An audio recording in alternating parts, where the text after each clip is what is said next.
হয় প্ৰসংগত আচলতে সমগ্ৰ ৰাজ্য আজি জ্বলিছে গৌৰৱ গগৈ পাকিস্তানী এজেণ্ট চৰকাৰে চাওক এই কথাটো মাননীয় মুখ্যমন্ত্ৰী মহোদয় কেতিয়াবাই কৈছিলে আৰু আজি তাৰ গোটেইখিনি কথা উইথ এভিডেন্স তেখেতে অসমবাসীক দাঙি ধৰিছে।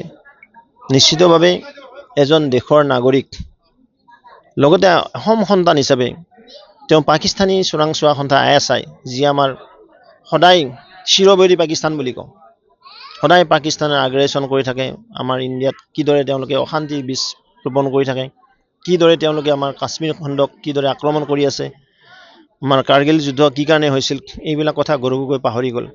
তেওঁৰ ৱাইফ আছিল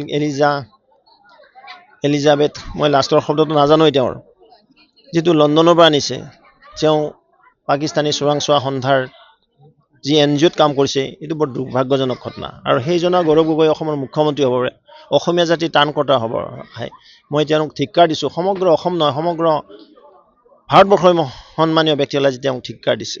গৌৰৱ গগৈ কৈছে এখন আছে ছুপাৰ ফ্লপ নাটক হৈছে।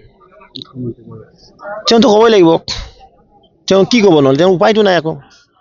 তেওঁ এইটো নকয় কি তেওঁৰ ঘটনা কি ঘটিছিল, কিমানবাৰ তেওঁ পাকিস্তান গৈছিল, কিয় গৈছিল পাকিস্তানত, তেওঁৰ মিছেছে কাৰ আণ্ডাৰত চাকৰি কৰিছিল, তেওঁৰ উদ্দেশ্য কি আছিল। আমি জানো ISI প্ৰতি সদায় কুটাঘাত কৰি আছিল, আপোনালোকেও নিউজ কৰে যে ISI এক্টিভিটি বাঢ়িছে বুলি।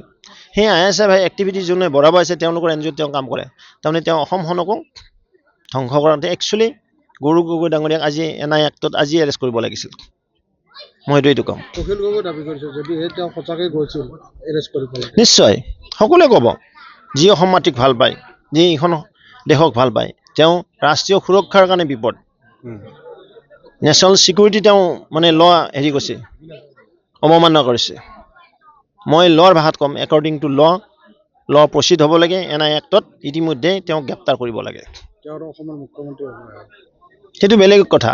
এতিয়া ফৰ দ্য টাইম বিং তেওঁ এৰেষ্ট হ'ব লাগে, মই এইটোৱে ক'ম।